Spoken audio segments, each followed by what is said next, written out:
Part 6 of making a T51 1959 Cooper Formula One car. And what I'm working on now is I've attached all these 3D printed parts and this one that's not 3D printed, which is a real problem.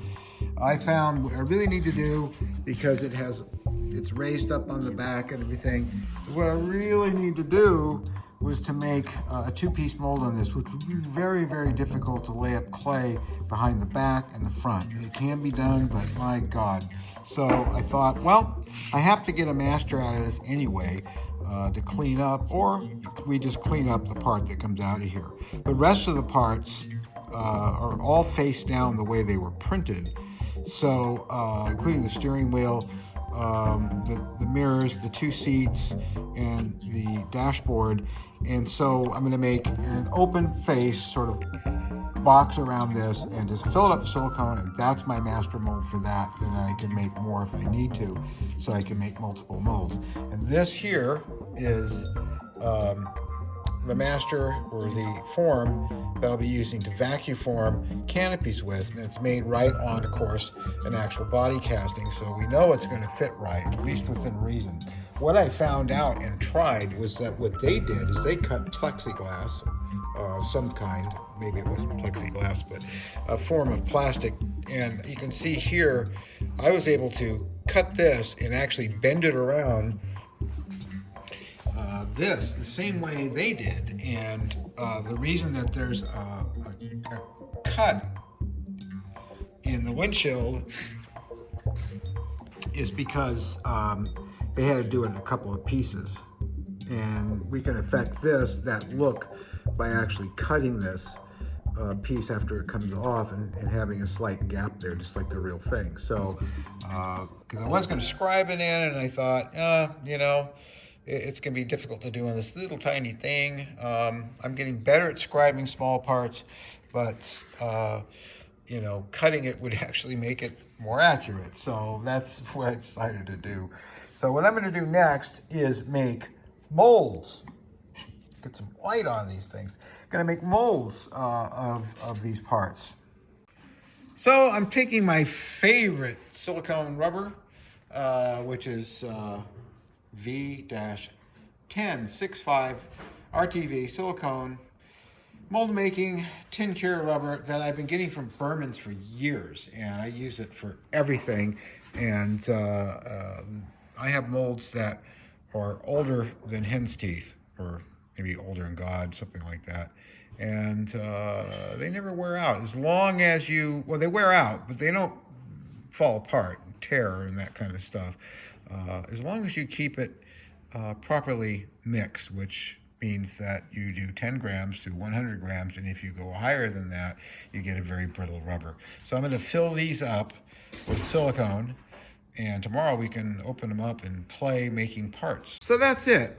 These are cast up, and they're filled up really nice. I use minimal silicone to do this, trying to maintain my keeping the volume that I use down, because I got a few more molds to make. I got a half gallon left, and that will be enough to make the third and final mold. I've been working on this a bunch more, and you know, just doing this sort of test frame. It's not the cleanest frame I've ever built, but you know what? It works. So I've got plenty of, had just enough room for that pinion gear. The motors are sitting home waiting for me. They were delivered. I just got a notice. I hope they're still there when I get home. I put the slot guide in, and that was affected by doing a sleeve out of brass and another piece soldered to the main frame.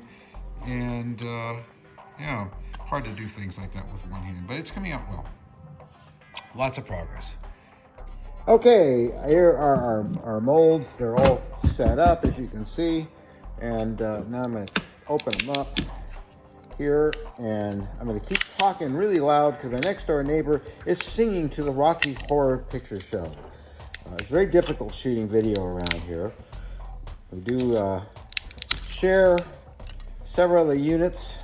Some of them are in close proximity. And there's a nice mold of our master for doing windscreens. Came up very, very, very well. So, okay, now we're going to open up this one, which is all our little parts.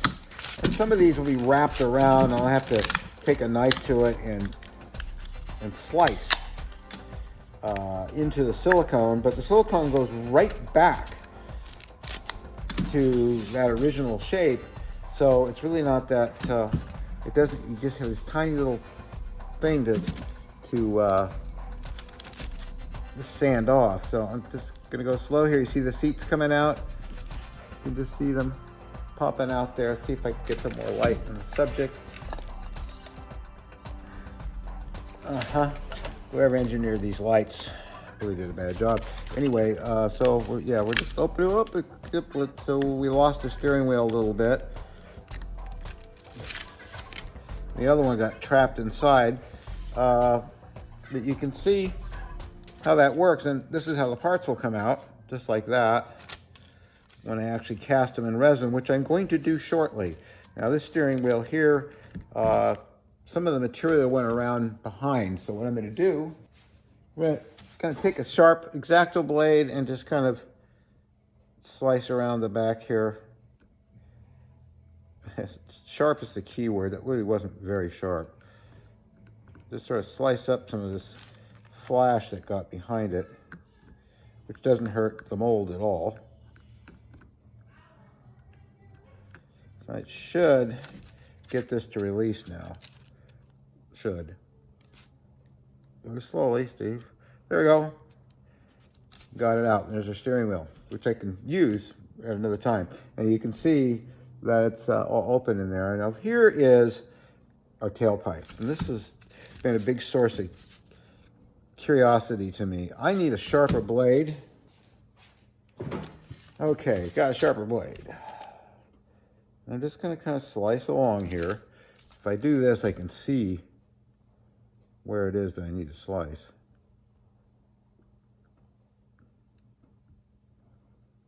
And then very slowly but surely, and don't call me Shirley.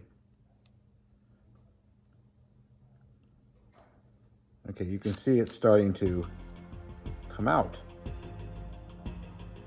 The mold, you just do this very slowly. And you don't worry about, you know, your line that you're making be too not perfectly straight. It doesn't matter. You'll have a little bit of flange showing when you cast up your pieces, and you just sand it off or file it off. It just comes off really easy. See, it's completely opening up on me now, so I should be able to pull this part out. If it gets damaged, it doesn't matter. We got a mold. There. So I'm very slowly, surely gonna pull this out. Hopefully you can see this since I'm not using a fancy camera today. And those pull straight out, and there's the part, and it's fine still. Yet when I cast resin into there, it'll go into all those nook and crannies inside there, and it will come out much the same. It will just kind of pull out of the mold. So that worked out very successfully. Very pleased with that, because I was kind of wondering, how am I going to do that mold around that part? And so I hoped that I could do what I just did, and it worked out very well. So anyway, our molds came out really quite well. Getting resin into them is going to be problematic, but basically I'm going to sort of inject it in as best I can with a squeeze bottle. And I've got lots of these down here. Tons of these. Basically, I put the resin, I squirt it up in there, and I go bloop, bloop, open up stuff wide, and trying to get it in there as best I can. Now, the dashboards came out very well. You can see those are going to be very easy to pour. And this one's going to be difficult. Luckily, I have a lot of working time with this resin, so almost 2 minutes, so we should be good. So the molds came out great. So here we got the molds ready to go, and what I've done is I put a little bit of baby powder in them, or you can use cornstarch. Any kind of powder really helps to break surface tension and make it so that you don't get bubbles as much, let alone the pressure pot. Being that I'm going to be using gloves and getting resin all over the place, I will not be shooting this, but basically what I'm going to be doing is I've mixed up my 2-part resin here on the scale, and I'm going to stir it up and suck it up into this and squirt it into the various molds, and then I'm going to put it down inside here, close it up, and add the pressure. So I just ran my first vacuum test canopy, and I did it on this old Mattel vacuum form. Not my big one over there. That one I'll use when I do like 20 of these at once. But that popped right out. Just beautiful. Really came out quite well. So now you know the whole process of how I did that. And this will fit rather perfectly after we trim this. But first I'm going to have lunch. I want to talk about the motors I got for this car. And as you can see, I can just get the seat to fit in there. So I won't have any problem getting the driver in there at all. I sort of taped in the windscreen so you can see that. And these tires were from a midget by Monogram that I have. They're not actual slot car tires, but they're about the right size. So for now, until my parts come from New Zealand, from John Warren, I thought they would at least help me look at the car, and also it rolls so well. And I did get the motor installed. So, and that fit rather comfortably in there. The clay is just to keep the body height up, so I put a block in that allows the body to be bolted in or screwed in. I got this from Solar Robotics in Canada. Now, they were referred to me, the motors that is, by AB Sports, which is a UK-based slot car company that I've bought a lot of parts from in the past, and they're very nice people. I wanted to buy these motors used in the Bear Dog chassis that Chris Wright makes.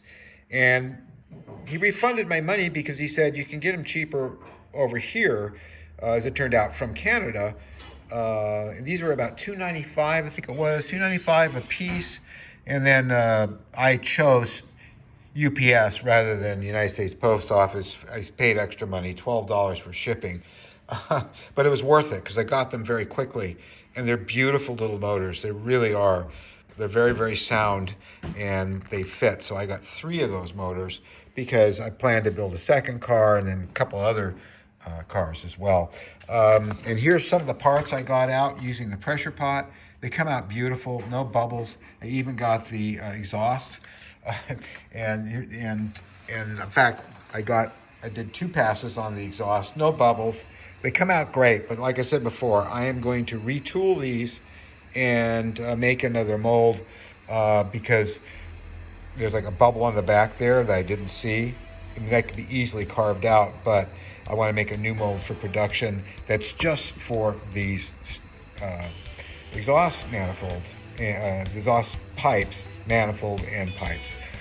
And here's one of the dashboards I painted up, and of course I painted up the seat, put it in there too, which fell over, but it's not glued down, but it fits perfectly in there. So I'm very pleased with how this is all going together. Thanks to Mark Helmick, who printed up everything for me, because I've so far I've gotten, where's the other? There are two steering wheels, and they come out really well each time. And again, that would never happen without that pressure pot. So anyway, very good progress, and we'll do more later this week.